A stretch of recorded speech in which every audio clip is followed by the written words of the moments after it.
Good evening, or good day, it all depends, and welcome back to the Impossible Iron Man channel. After my community voted on what guide they wanted to see next, after many months of waiting, I finally have for everyone Players Won't Teach It, Boss Lair Siege. Also, I'm starting a Shrine Maiden's Hell DLC giveaway as of the publication of this video that will be lasting for a couple weeks, so look for more information about that near the end of the video. For part 1 of this guide, we'll discuss how to siege with snipers and iron sights long ammo rifles, like the Sparks, Krag, Mosin, etc. In part 2, I'll cover strategies for medium ranges, Winfield, Vetterli, Precisions, close range, like shotguns and the bomb lance, and mixed loadouts. Keep in mind that the sniper portion of this guide will be geared towards teams that are communicating via some sort of private chat. But in randoms, the strategy will be nearly impossible to use, unfortunately. The iron sights portion is feasible to communicate via in-game VoIP, but fighting at the suggested distances will often mean not being able to hear your partners if you do this. Also remember that rotations can take a while to perform at longer distances, so keep an eye on the positions of your allies and time your plays accordingly. I highly recommend using the strategies in Part 2 of this guide if you're going to be trying siege tactics in randoms. Part 2 isn't out yet, of course, but I will be timing it with the end of the giveaway, so look for that info again near the end of the video. Now, let me preface this guide by addressing the Sweatlord mentality, because I know the comments that will ensue if I don't. When it comes to long ammo, scopes or no, from a purely logical and, let's just say it for what it is, unfun perspective, the best way to siege a lair is don't.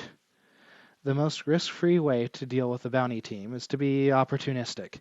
Stay outside of dark sight range, wait until both tokens are picked up, and then strike once the team leaves, giving up the defensive advantage of the boss lair due to a false sense of security from not having scanned anything. Or ends up in another fight, allowing for a third-party scenario. In theory, this gives you the element of surprise and the ability to use the terrain to your advantage. That being said, with the disclaimer that, of course, you don't owe anyone a playstyle, but I don't have to like it, in my opinion, this is an incredibly boring mindset and won't always work against experienced teams. You'll find yourself sitting still for 20 to 30 minutes just to, at best, have a lackluster fight that lasts solid 30 seconds. Or your team will be easily thwarted by a cautious team that knows how to balance their dark sight boost, running the other way as soon as they detect the ambush, or by using the most out-of-the-way extraction to begin with. In which case, congratulations, you sat in a bush for half an hour and didn't actually play the game. A team that is conscious of the fact that a server wipe hasn't occurred may also try a yo-yo tactic, faking leaving the compound so that any team lying in wait will give chase, manipulating the ambushing team into striking distance by utilizing the delay of the lightning indicators. All of a sudden, the bounty team 180s and is back in the lair, forcing a fight on their terms and eliminating any advantage staying out of range might have had. There are many other ways to approach the situation as well, which I may cover in a future video, so let me know in the comments if that's something you want me to make a guide for. Point being is that if you want to sit in a bush and watch YouTube for 30 minutes, because the objective has no incentive, then go right ahead. But for those of us who actually want to play the game and have the exhilarating gunfights that this game was designed for, I'm going to explain how to best go about that. Starting with snipers, let's talk about what your loadout should look like. The Spark Sniper is my personal go-to weapon for this strategy, since it has the potential to one-tap when shooting the upper torso should your opponent so much as stub their toe. That being said, the Mosin and soon-to-be-released Krag Sniper are also excellent choices for this. Unfortunately, I don't recommend the Centennial Sniper, as its effective range with base ammo is only 180 meters, and you're typically going to find yourself operating at ranges around 200 meters. You could equip FMJ rounds on this to compensate for that. However, you're most likely going to be too focused on how much you need to lead your shots at those extreme ranges due to the low muzzle velocity. So at that point, it's just not a choice I recommend. Now, you could go with something like one of the marksman variants. The Vetterli, or especially the Labelle, come to mind here, but only do this if you're comfortable with the closer range scopes. If you're mainly trying this just because of the guide, and sniping isn't something that you do frequently, I would go ahead and stick with the full-size sniper variants, as you're just going to have an easier time handling them at 200 meters plus. As far as ammo is concerned, you could do something like Mosin Spitzer and an ammo box, but Spitzer rounds are intended more for quick, decisive ambush-style engagements, and are terrible to resupply. This, however, is the opposite. It is a siege, and is most likely going to take the majority of the match timer. So, for the sake of practicality, stick with just regular ammo. As far as secondaries are concerned, the uppercut is the typical choice here, being that it's just well-rounded in a variety of scenarios, as well as ammo stacking with the long ammo rifles. That being said, something to keep in mind here is that we have some information from Crytek saying that they plan to nerf the Avdomat by going after its ammo pool. This was also discussed as a way to nerf the overall long ammo meta on PC. Now, while it's not confirmed, the logical conclusion that the community came to for this was that the uppercut and the Sparks pistol might no longer ammo stack with the long ammo rifles in the near future. So, something to keep in mind going forward. But back to the topic at hand. If you are comfortable trying for follow-up shots, as already stated, the uppercut is a great choice, or something like a conversion pistol with FMJ, or a base Scotfield with FMJ are also great choices here. However, if you're uncomfortable using a scope at medium to close range, some other options to consider would be the Scotfield Spitfire with FMJ, a Pax with FMJ, or even a Bornheim with incendiary rounds, which I think is highly underrated. These can all really help to shore up those close-range matchups should they occur. Now, this doesn't even take into account options that utilize traits, such as the classic chain pistol with fanning, or the multitude of options that Quartermaster would give you, but more on that in a minute. For tools beyond the obvious medkit, I highly recommend throwing axes or throwing knives, so as to maintain an element of stealth during rotations when dealing with AI. Now, keep in mind here that I'm going to discuss what I would use for these last two slots, but feel free to substitute one of these things out for something like dusters or a knuckle knife, should you prefer a more efficient way to deal with immolators. Now, for those last two slots, I recommend either poison mines and concertina mines for the lethal combo, or choke bombs and decoy fuses. I prefer the former, as the trap combo can really help shore up those close range fights should any of the engagements end up closer than you would like. They can also help to stall teams from leaving should you have time to place them accordingly, but I will address that later. Choke bombs and decoy fuses can also serve as powerful kiting tools. Being able to deploy them will allow you to disengage and reposition into more comfortable range to use your scope in. Choke bombs can also be used to obscure the vision of opposing snipers, especially should you find yourself being flanked by someone else using a scope. It goes without saying that chokes can also serve to put out burning teammates. However, you're usually going to find yourselves operating at different sides of the compound, and this will most likely be a distance too great to close the gap to try and put them out in time. Not to mention, it almost always functions as a lure that will allow your opponents to fight you on their terms instead of yours. So as much as it feels bad to let somebody burn, you'll probably be better off staying at range, attempting to pick off the hunters watching the body. Personally, I would even go as far as to use concertina mines in place of the chokes in conjunction with decoy fuses, but this is all a matter of preference. For consumables, a mostly shot setup is what I found to be optimal. I usually use a full-size VIT, STAM, and regen alongside a frag or a dynamite bundle. You could substitute out the STAM shot for something else, like an ammo box, should you have the Greyhound Determination combo. Conduit, however, is not going to function as a replacement for this, and we'll discuss that when we go to talk about the traits. As I just mentioned, an ammo box is also something to consider taking here, as even though you'll most of the time not have a lot of pressure on you because you'll be so far away, thus making it easier to use the supply wagons. We all know that sometimes the resupply wagons spawn in terrible out-of-the-way locations and are sometimes just clustered in a corner of the map out in BFE, and are simply not practical to get to, so definitely consider the ammo box. For the last bit of our pre-match preparation, let's talk traits specific to the strategy. Note that I won't go into traits that are staples in most builds, such as Doctor, Pack Mule, Frontiersman, Necro, etc. Now, as I mentioned earlier, the Greyhound and Determination combo is extremely important, especially if you're looking to sub out that stam shot, as full speed rotations will be crucial to keep distance between you and your enemies. It will also come into play should you need to chase fleeing hunters. Steady aim is also something that you shouldn't underestimate, especially when it comes to extreme ranges of 200 meters plus. It can mean the difference between landing that headshot and just barely missing it. I can't tell you how many times I've just barely been punished by aim sway, missing a shot that seemed clean until I went back and watched it, realizing I missed it by mere pixels. So definitely don't write this trade off.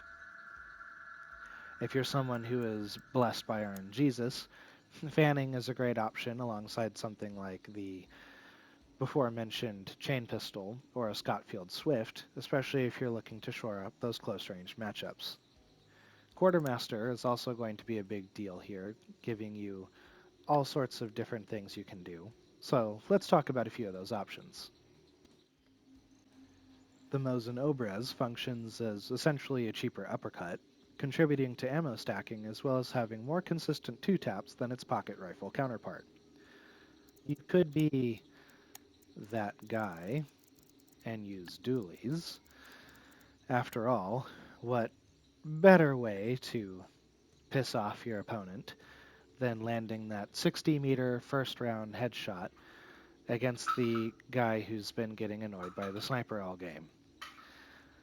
But aside from that, there's also a fantastic new option in the Centennial Shorty, especially the suppressed version. It will not only shore up your mid-range matchup, but allow you to maintain stealth during rotations even while taking shots of opportunity.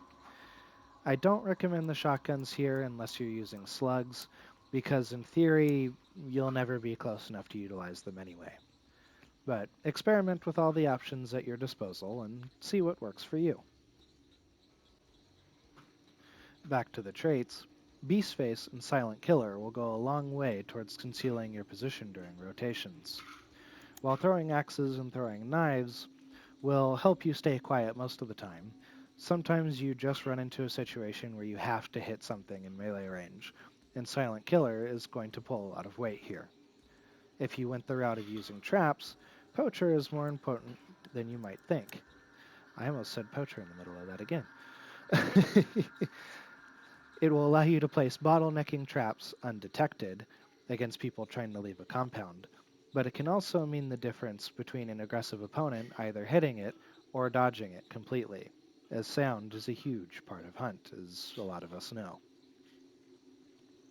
Now, while not entirely important to being able to siege, Vulture is an honorable mention here, as it can be difficult to keep teams from simply just leaving while operating at such long distances if you don't land that critical headshot. With that being said, there's usually a dead team or two in or around the compound that have been looted out by Bounty Team, so having Vulture can help you still leave the match with some supplies or extra hunt dollars in the event a Bounty Team eludes you. Let's get into the game, shall we? A boss has been banished, and now you have several things to consider. How far are you from the banish? What extracts are available to the bounty team? What supply wagons are near the banish? And is there a fight happening? There's also one key rule when approaching a banish with snipers. If you're in darksight range, you're doing it wrong. Are there players that can handle scopes at medium range? Sure. But strategically speaking, we want to maximize the advantage that having a long-range weapon will give us. You minimize risk by being hard to find and staying out of the effective range of most weapons. If your team is most of the way across the map when the banish occurs, prioritize having sight lines on the closest extraction to the lair first, and the farthest one as well if there's time. One on each in duos, two on closest, one on farthest in trios. If there's a middle extraction, assuming two aren't closely grouped together as they sometimes are, players will rarely choose it unless they are forced in that direction. Notice, I didn't say to sit directly in the way of the closest extraction, as you're setting yourself up for failure by doing this. You're risking running into another team trying to block extraction, having the bounty team simply run the other way, or having other teams that are trying to chase the bounty stumble into your position. You want to establish a line of sight parallel with the route leading to the extraction, as this will ensure that there is minimal counterplay that other teams can employ against you. This is all assuming there isn't a fight already occurring, in which case keep an eye on the map indicators and see if the bounty is being chased out of the lair or holding their ground. Adjust your engagement accordingly if it seems like the token holders will run. Otherwise, prepare to establish a triangle formation. Before I explain what this formation entails, let's talk about your options should your team be relatively close to the banish when it starts. Note where any supply wagons are near the lair, and consider taking a position that has a view of one should the team inside use it, or another incoming team use it. Trapping the supply will help to stall teams traveling through them, buying much needed time to line up some shots. Speaking of traps, if you have time to get in and retreat from scan range before a token is picked up, consider placing some traps that will help keep teams from escaping via a blind spot, or at least hold them up enough to adjust your angle. This is a high-risk, high-reward move, however, so use your best judgment. As I'm sure you can ascertain from the name, triangle formation means setting up the members of a trio in the shape of a triangle around the boss layer. As mentioned previously, one player should have a line of sight parallel to the closest extraction, and another player the farthest. If you have time before tokens are picked up, the third player, whose position would be omitted in duos, should find a spot that can see the other two players while still covering a different angle of the layer. This player is responsible for laying down covering fire should one of the other two get pressured. Being spread out comes with some risks, of course, but the advantages you gain from controlling such a large portion of the map far outweigh them. These risks can be mitigated with a few straightforward techniques, the most important of them being to never shoot from the same spot more than once, except for quick swap style follow-up shots to secure kills after body tagging. Try not to take that second shot more than once though, because you'll get punished for it very fast. After all, just because you're maintaining a formation doesn't mean you have to hold one spot for the rest of the game. Not only does staying mobile help against getting flanked or pushed, but many of the kills I get as a sniper are taking out opponents who are staring at the spot I was in previously, waiting for me to pop out again to take another shot. Rotations also go a long way towards maintaining pressure on your enemies while keeping pressure off of yourself. I'll be making an entire Players Won't Teach It guide on proper rotations, but for the purposes of this strategy, you want to travel on an arc, curving away from the layer that goes from where you're at to your destination. While this may stagger your formation to an extent, the triangle is simply a solid starting point, but doesn't need to be strictly held. With this in mind, make adjustments based on how the engagement unfolds, attempting to balance being able to contribute to the action while still making sure the bounty can't simply just run away via where you rotated away from. This can be difficult to gauge at first, but with practice you'll figure out how much you can move around without sacrificing map control. Sometimes, however, you may need to temporarily give up some map control to survive, which leads to us discussing how to disengage when necessary. Most of the time you'll be performing what's referred to in many esports as a micro disengage, which in this capacity will usually mean that you fall back towards one of your teammates so that they can establish angles on your pursuers, thus allowing you to reposition and reclaim the area you were pushed out of. This will also be the best course of action when another team that's late to the party starts to push in, as it will be wiser to simply let them push on through and pick them off once they engage the lair. Being that snipers will require you to be at great distances, rarely will your team need to perform a full disengage from the siege. The only instances that come to mind are the following. If multiple teams in the area decide to stop fighting one another and deal with your team, if the bounty attempts to leave, in which case you disengage from the formation and follow them in a parallel route, or if while playing a double bounty match it simply makes more sense to leave and attempt the other boss. The last scenario usually occurs when another team most likely isn't going to banish the other boss, and the team you're attempting to fight decides to turtle up, simply hiding inside in corners and not moving. If they decide to follow you to the other layer, disengage from doing the boss and attempt to resurround the team by keeping an eye on the map indicators. Let's say, however, that it's a single boss map, the team in the layer turtles, and your team is holding angles against opponents who refuse to move. This is the moment to remember that the match timer itself is a weapon, and if you disengage at the right time, the other team can find themselves stranded on the map.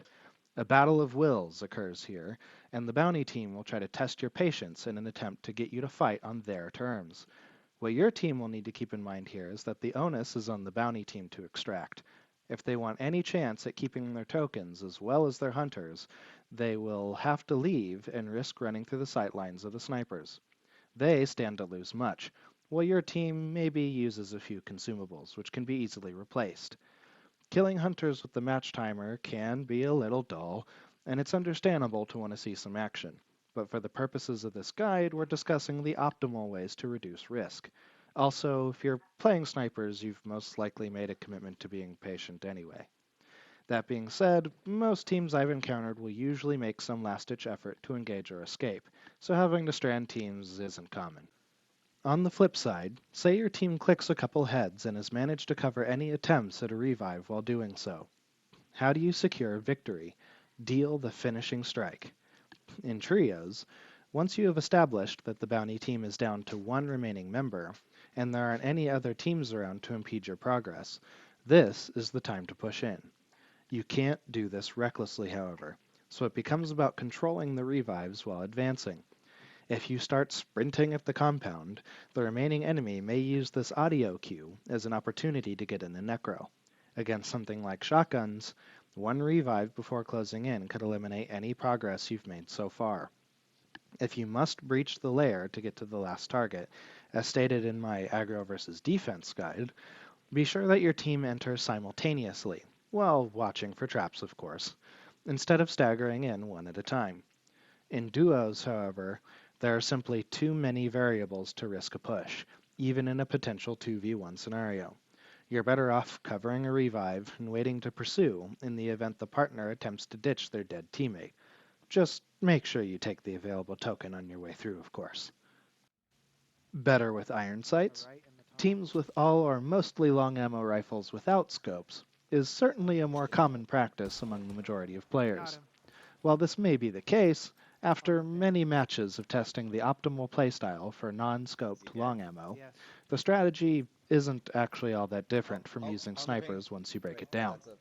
I'll address the key differences, but for the sake of making sure this video isn't ridiculously long, if there's something I don't cover in this section, you can safely assume that you should adopt it from the snipers section. As far as loadouts are concerned, not much really changes beyond having a bit more variety to choose from. For example, the Martini Henry becomes a solid choice within these ranges, still packing a punch while being easier to use under pressure thanks to the fast reload speed. The low muzzle velocity becomes much less of a concern here as opposed to when using scopes, thanks to the much closer ranges you'll be operating at.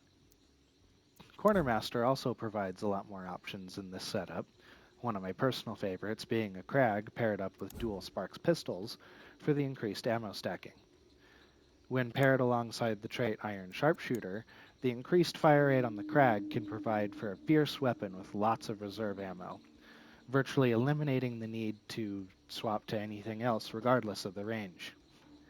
Hand cannon style shotguns are also far more viable in this setup, as being pushed by one or more teams is far more likely in this situation.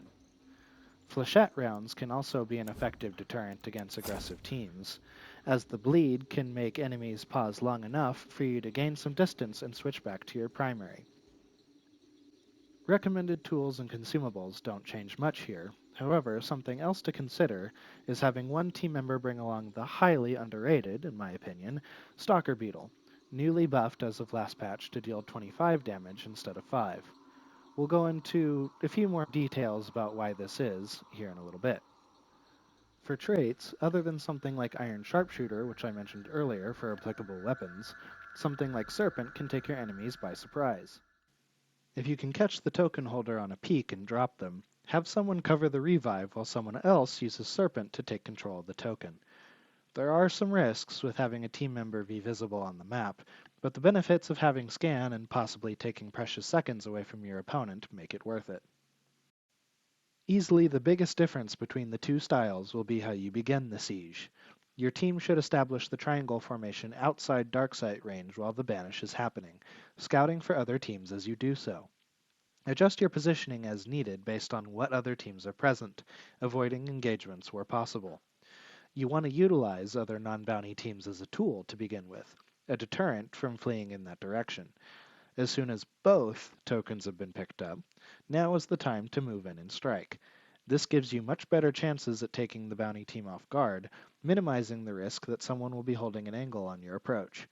Depending on the size and/or layout of the compound, your team will want to take up angles just outside or just within the borders of the compound, somewhere in between 150 to 100 meters. For example, at a lair like Fort Bolden, you'll want to attempt to control the ramparts around the boss building. This would be done by having 2 players on the far side of the fort towards Darren Shipyard, and 1 player in the western hills covering a potential exit towards the Seven Sisters compound. For a much smaller compound like Blanc Brinery, however, the ideal formation would be having 1 player across the water towards Ma Battery, 1 player across the swamp somewhat towards Goddard Docks, and the last player in the forest somewhat towards Golden Acres.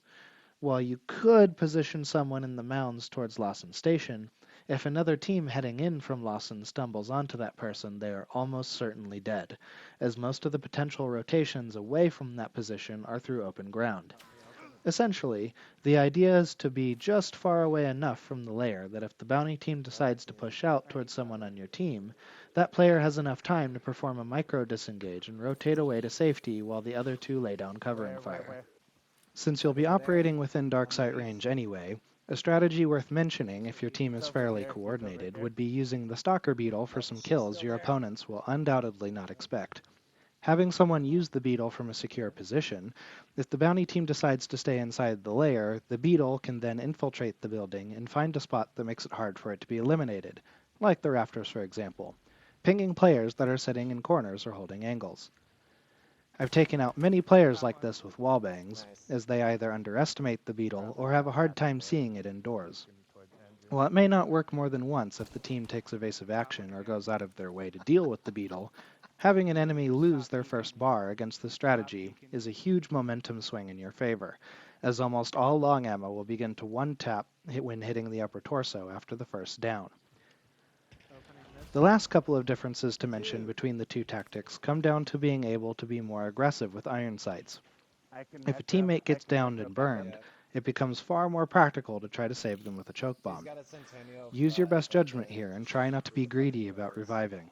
Do your best to immediately back up and keep opponents within your comfortable range. When it comes to chasing a fleeing team, it also makes more sense here to go after them directly. I still don't think it is wise to sit directly in the path of an extraction, but maintaining a parallel route isn't really necessary either. Keep in mind the yo-yo strategy I mentioned at the beginning, so as not to stumble into a close-range fight, and try not to tunnel vision. It can seem like you have the upper hand until your team ends up sandwiched in between the bounty team and another team in pursuit directly behind you. Micro-disengage and reposition as needed, even if it means having to let the bounty team gain some distance in order to save your team. For my closing thoughts, I want everyone to keep in mind that some of these guidelines are subject to change once the roaming gator boss comes around in the summer update.